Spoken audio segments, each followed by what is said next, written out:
You've been lied to about what it really takes to get coaching clients. In fact, the most common piece of advice out there is the very thing bankrupting new coaches before they even get off the ground. So, what's the advice? Build your personal brand. You've been told to post your face everywhere, get vulnerable, build a following, and just be authentic. But here's the truth. For any coach making less than $10,000 a month, there is a cash flow nightmare. It's a trap disguised as a marketing strategy, and it's killing their business. You're playing a game that was designed for established, cash-rich players, and it is setting you up to fail. Everywhere you turn to, some guru on a yacht or an influencer with millions of followers is telling you the exact same thing. To succeed, you have to build a personal brand. You have to become a mini celebrity in your niche. So, you end up doing it. You spend hours trying to write the perfect Instagram post, agonizing over which filter to use. You share your morning routine, the intimate details of your personal struggles, and your undying love for oat milk lattes, all in the name of authenticity and building trust. You're actually trying so hard to connect, to be relatable, to build that like-trust factor everyone is screaming about. You're stuck on this hamster wheel of content creation that feels completely disconnected from the actual business and, more importantly, from making money. So you start wondering, am I doing this wrong? Am I not interesting enough? Is my story not good enough? Let me be perfectly clear with you. The problem isn't you. It's the advice being given to you. Most of them don't actually understand what a personal brand is supposed to do. They just know it sounds important. It's like trying to cross the ocean in a beautifully decorated craft that has a slow, invisible leak. It looks impressive from the shore, you just don't realize you're going to sink long before you reach the land. So in this video, I'm going to show you what a personal brand actually is, why it matters, and most importantly, why it's the wrong starting point if you're not already making serious money. Let's give personal branding its credit first, because it's useful, just not in the way you've been sold. A personal brand has three real functions. Most people only ever talk about the first one. So let's start with the first one, trust. You probably heard the stat. Google says people need 7 hours of content across 11 different touchpoints on 4 different platforms before they make a buying decision. A personal brand is how you accumulate those hours. Every time someone sees your face, hears your voice, reads your word, it's a deposit into that trust account. And when that account is full enough, they actually buy from you. Think about it this way. If I put a Diet Coke in front of you and a brand you've never heard of, your brain goes for the one it recognizes. Every time. Not because Coke is necessarily better, because your brain defaults to whatever feels safe. That's not a preference. That's neurology. A personal brand is how you become the Diet Coke in your niche. The second function of a personal brand is attracting clients. And this one gets almost zero airtime. For you to scale your business, you eventually need people helping you, like copywriters, operators, coaches, team members, and the best people in any field have options. They choose who they work for based on their reputation. If Alex Amoji is hiring a copywriter and you're hiring a copywriter, the top candidate is going to Hormozi. Not because he pays more necessarily, because working for Hormozi means something on a resume. Your name has to mean something before the best people want to attach themselves to it. The third function is partnership. This means podcast invitation, collaboration, joint ventures, speaking gigs. These don't happen because you reach out cold. These happen because your name carries enough weight that people want to be associated with it. That's a personal brand doing its job. When all three of these are working, your revenue goes up because the machine around you got stronger. While all that is well and good, here's what nobody tells you about that triangle. Building a personal brand to the point where it predictably brings you clients is not a 90-day challenge. Realistically, it's 2 to 3 year project of consistent content, consistent positioning, consistently showing up before it starts moving your revenue in a big way. So let's put some numbers on it. Let's say you're consistent and post 5 days a week on just one platform. That's 260 posts a year. Over 3 years, that's around 780 pieces of content. That's before we count stories, DMs, comments, engagement, editing, reposting, all of it. It's like being told to build a skyscraper with a single hammer and a bucket of nails. I know this is a lot to take in. Now overlay that with your reality as a new creator. You've got rent, groceries, software, maybe a team member, maybe family responsibilities. Your single most critical resource is cash flow. Your business needs to make money this month to survive, not in 2029. If you walked into a bank and said, my plan is to work every day for the next 3 years, it probably won't make consistent money for at least 24 to 36 months. Can I have the loan? They'd laugh you out of the room. Yet, this is exactly what the Build Your Personal Brand crowd is asking you to do with your time and energy. And here's the part almost nobody mentions: the runaway. Most of the big personal brands were built on top of some kind of privilege or runaway. They had a high-paying job funding their content, or a spouse covering their bills, or saving, severance, something. They could afford to treat it as a hobby for years. You trying to make coaching your actual income probably can't. You've been told to follow a map drawn by people who started halfway up the mountain. And even when it does work, you end up in what I call the attribution black hole. You sign a client, amazing. But what did it? Was it the vulnerable post from 3 months ago? The reel last week? The one podcast you guested on? You don't know, so you can't double down intelligently. You keep throwing content at the wall and hoping something sticks. That's not a business model, that's gambling. The gospel of personal branding has one holy word: trust. And people buy from those they know, like, and trust. Again, not totally wrong, just incomplete. You've been sold the idea that trust comes from relatability. Share your morning coffee, your dog, your relationship struggles. Be real and raw and authentic, and people will feel like they know you. And if they know you, they'll buy from you. But think about your own behavior for a second. If you need brain surgery, would you pick your surgeon because he posts funny videos, drinks the same coffee as you, and shares some vulnerable stories about his childhood? Or would you pick the surgeon who has a proven track record, explain the procedure clearly, and obviously knows exactly what they're doing? Your client is the person with the problem. They're not shopping for a new best friend. They're shopping for the best surgeon. The trust they actually need is not that I relate to you. It's I believe you can get me from where I am to where I want to be. They're not buying your personality. They're buying proof that you have the process. Your origin story is only useful to them if it supports that. If you're a public speaking coach and you choose to panic on stage, great, that story builds the right kind of trust. If you're a business coach and your big vulnerable share is about a breakup from 5 years ago, that's just content. It might get empathy, it doesn't build professional trust. On top of that, when your entire marketing is built on you as the product, you'll lock yourself into the one-person factory. Every person, every post, every sale, every client depends on you being on all the time. If you stop, everything stops. Take a break, get sick, lose motivation, revenue eventually drops. And then there's the vulnerability hangover. When you're constantly mining your life for trauma to stay authentic, it's like burning your furniture to heat the house. You get brief spikes of engagement and feel emptier afterwards. You've sold off piece of your life for attention from people who will never buy from you. And no wonder so many coaches feel fried.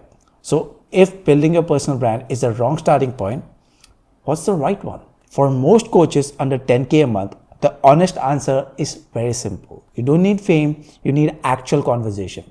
Qualified conversation with people who have the problem you solve, know that they have it, and can afford to pay for it. So from this point on, your one job becomes engineering 100 qualified conversations every single month. Because when you do that consistently, you actually close clients. You get case studies. You refine your offer based on what real buyers says. You actually can build proof of it. And then almost as a side effect, a personal brand forms around the results you create, not around the content you have been forced out. The brand is what happens after the system works and not before. So instead of asking, how do I actually build my personal brand? Start asking, how do I engineer 100 qualified conversation every single month on a budget that doesn't require me to post 5 times a day? And that's the exact question my system is built on.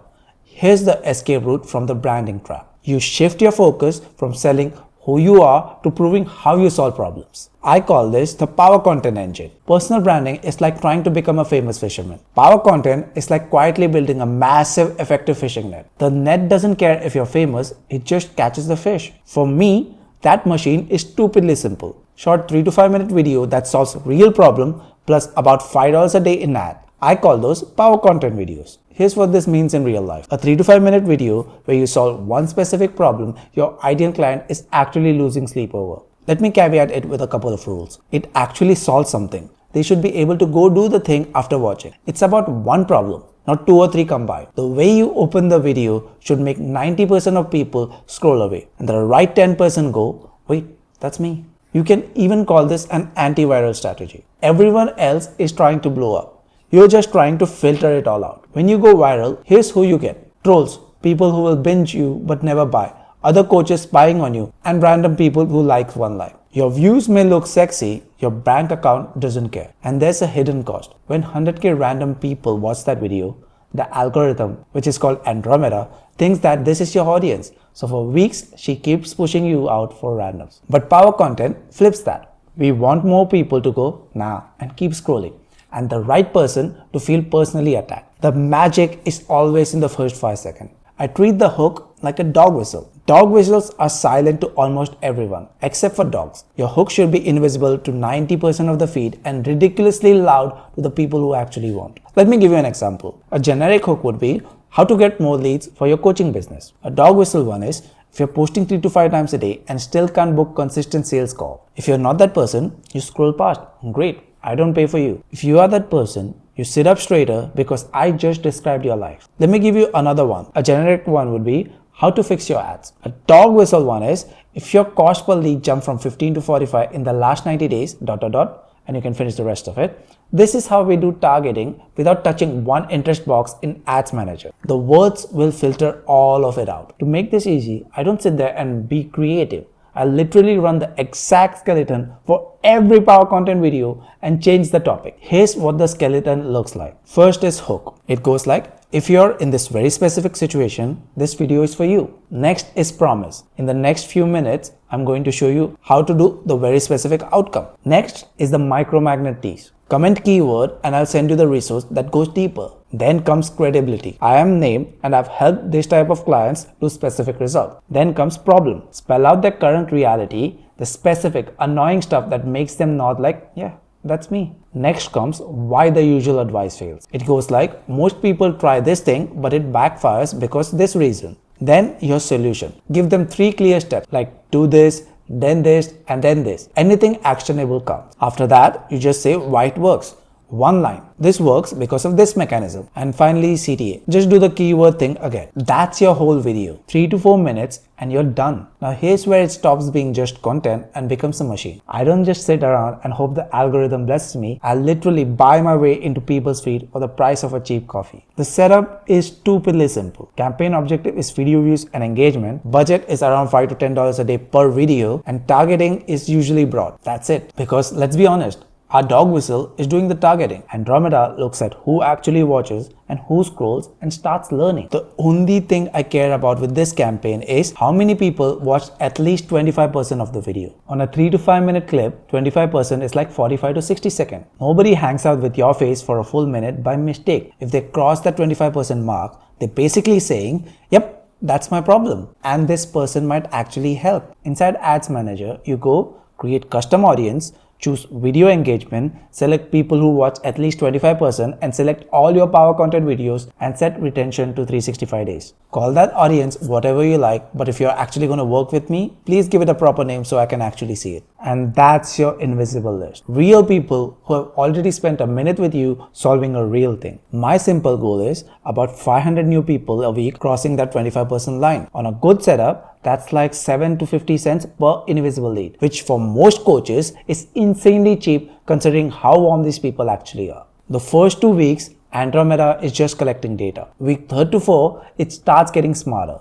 Months 2 to 3, your cost per warm human usually drops because the machine has already learned who your people are. Now we have a warmed up crowd for actual buyers. At a high level, the engine runs on a simple rule. 80% is search-based content and 20% is authority content. So let's start with the 80%, search-focused content. This is the workhorse. It's built around who your ideal client is Googling at 2 a.m. when they can't sleep. The type of pieces this might include is problem solution content. That is, can't close high ticket clients without sales call. Next is comparison content. Done for you versus coaching, which actually fixes your problem. And then keyword rich how to content. Exactly what they're typing into the search bar. Now let's go to the 20% authority content. This is where your personality and opinions have a job. Your unique mechanism. Give your process an actual name. Case studies and client wins. They're the actual hero and you are the guide. Contrarian takes on your industry. Here's why X doesn't work. Here's what we do instead. All of this points to one metric, qualified conversation. Every piece of content is judged by, did they start or advance a conversation with someone who wants to buy? Your target is 100 of those every single month. Now, I know what you might be thinking. This makes total sense, but figuring out what my clients are actually searching for feels overwhelming. Where do I even start?